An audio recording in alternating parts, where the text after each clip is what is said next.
on your batteries. Check. Emergency center. Check. Store up your water. Check. And board up your window. Check. So you got to place it. Check. Before it is too late. Check. Disaster could happen anytime, any place. Welcome to From Danger to Safety, the official disaster preparedness program from the National Emergency Management Agency, Nema. This show is proudly brought to you by our sponsor, National Caribbean Insurance. Stay with us as we move from danger to safety. In the sun or in the rain, life's a journey, joy and pain. But NCI's here day and night, always here for you, making it right. Always here for you. With NCI, you've got a friend, always here for you, right here to the very At National Caribbean Insurance, you are covered and secure. We're your partner, your protector, your peace of mind. So for home, for health, for life, choose NCI because we're always here for you. Always. Always here for you. With NCI, you've got a friend, always here for you, right here to the very end. Always here for you. With NCI, you've got a friend, always here for you, right here to the very end.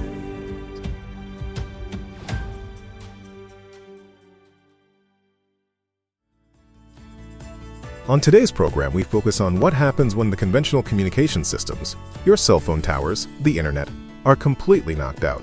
We are joined by two key members of the St. Kitts-Nevis-Anguilla Amateur Radio Society, Maurice Leader, Vice President, and Basil Woods, Emergency Communications Coordinator. Mr. Leader and Mr. Woods will explain exactly what amateur radio is and why this service is absolutely vital to the Federation's emergency response efforts. They'll detail the Amateur Radio Society's crucial role within the National Emergency Operations Center, how they maintain a communications link when all else fails, and what skills volunteers need to become part of this critical group of first responders. Stay with us as we move from danger to safety. NEOC control, this is Delta 1, over. Delta 1, this is NEOC control. Do you have any traffic for us? Over. My name is Maurice Leader. I'm the Vice President for the St. Kitts-Nevis Amateur Radio Society. My name is Basil Woods.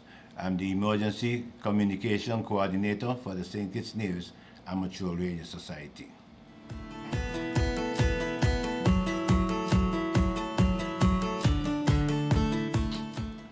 Amateur radio is a hobby and serves where individuals use two-way communication radios to communicate to other amateur radio operators internationally and locally.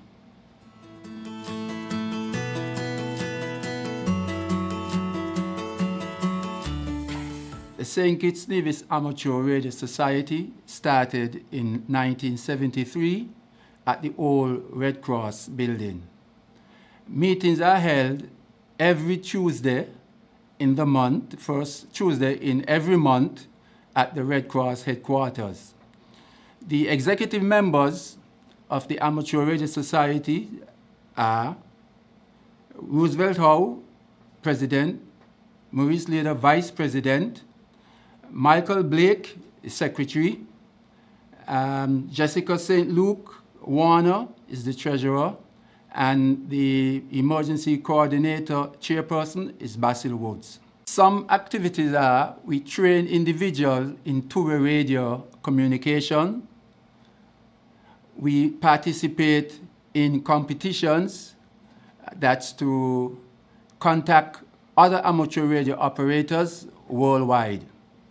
We also promote the Amateur Radio Society by showing people its functions and its benefits.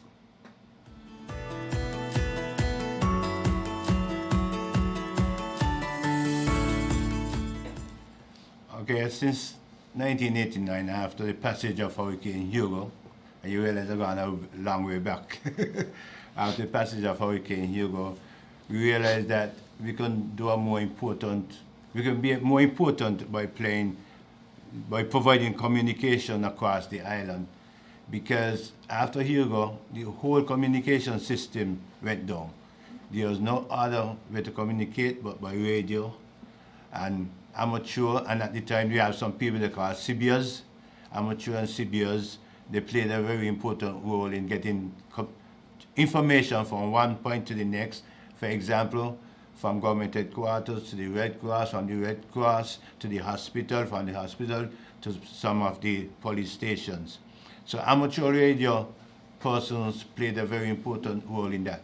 Also for the outside communication, when maybe people thinking that St. Kitts was devastated in such a way that there may be nobody left on the island, we were able to communicate with persons outside through amateur radio, through a radio what we call an HF, which is a very high frequency radio that can reach almost all over the world. So we were able to communicate through that to the outer world, that people will know that we are still here. During that time, the Amateur Radio Society realized that we can't just have a half-hop situation in presenting information. So we set about to form a SOP, our standard operation procedures, and the leader for that is now deceased, and Mr. Alems. He was one of the leaders, and he pulled together a number of us so that we could have input into the way how this standard of operation should proceed and what we do. And over the years, actually started with about 2 pages. So over the years, and up to 2024, when we last edited, it had 44 pages.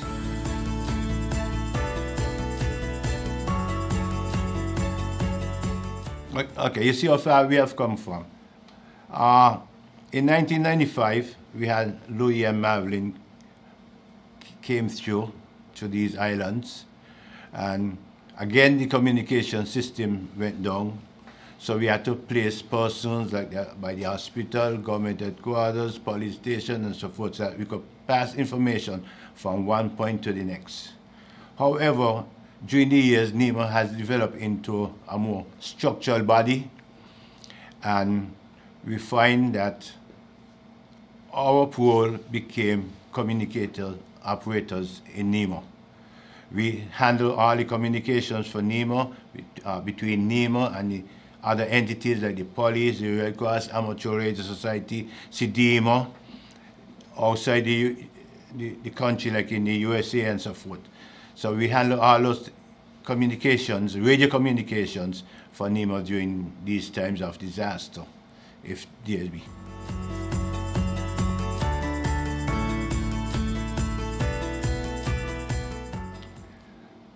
The role we play in Nema during a disaster is that we are a part of the Nema Mitigation Council. And when there's a disaster, they'll activate the NEOC, that's the National Emergency Operating Center. And our role is to take to the communication center, the communication room, where all the radios are, and we'll start performing our role by checking in with different entities like the police in Nevis, Alexander Hospital, the disaster persons in Nevis. So we have what we call a roll call. So we call it to make sure that everybody is on stream and ready to go in case we have any problems or any development that we need to pass information to that entity.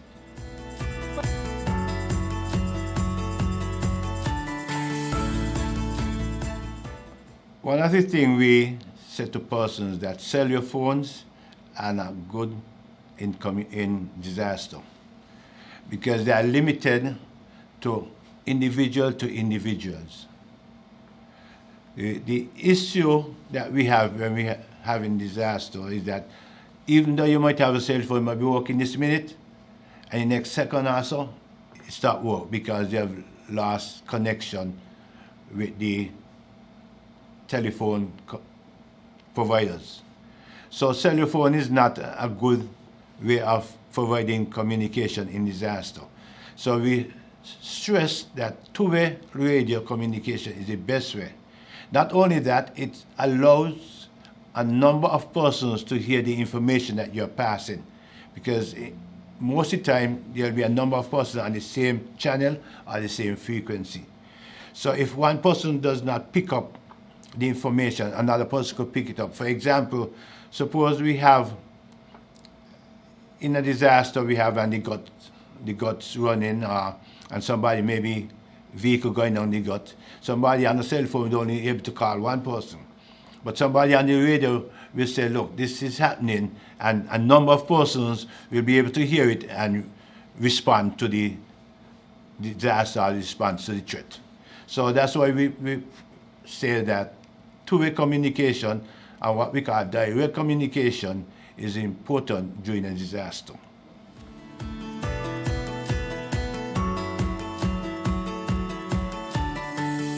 Okay, I got involved with the amateur radio by going by Keystone France. He was the one who introduced me to amateur radio.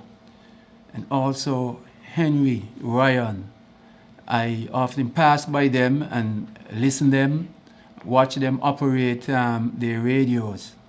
And then after I completed electronic course with Confederation College in Canada, I then had enough knowledge to write the examination to get my license for the amateur radio. So I did that in 1989, and I got my license in 1989. And since that, I'm an operator. I communicate with people in Japan, Italy, all over the world.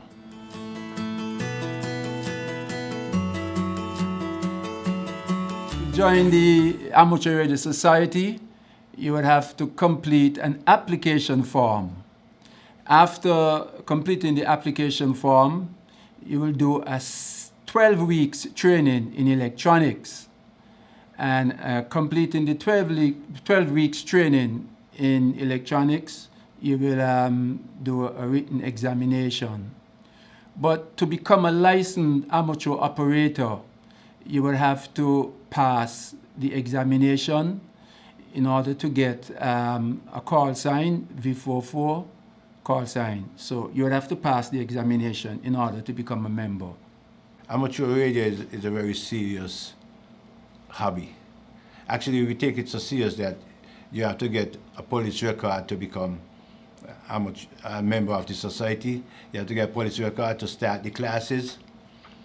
And because of the area that you are in amateur radio, we are privy to a lot of information that the normal persons will not privy to.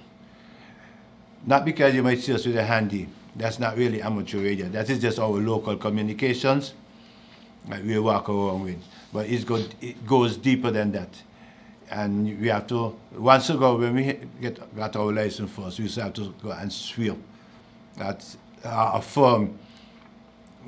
Now I don't think they do that now. They just go and get the license. But years ago we used to have to go and affirm that things we hear, things we see, stayed with us. One of the things we always teach persons, especially in the radio communication, that what you hear is not for you. Just let it pass you 1 year and go the next. Don't repeat it. Because there are a lot of people, they'll hear things and they'll try to repeat them or say things. And sometimes you hear some crucial or critical information and you're not supposed to repeat it. So these are things that we train persons to do and be a part of. That's all the time we have for today's episode of From Danger to Safety. We extend our sincere thanks to Maurice Leader and Basil Woods of the St. Kitts-Nevis-Anguilla Amateur Radio Society for sharing their expertise on maintaining essential communication links during a disaster. Their work ensures that even when the network is down, the voice of safety is still heard.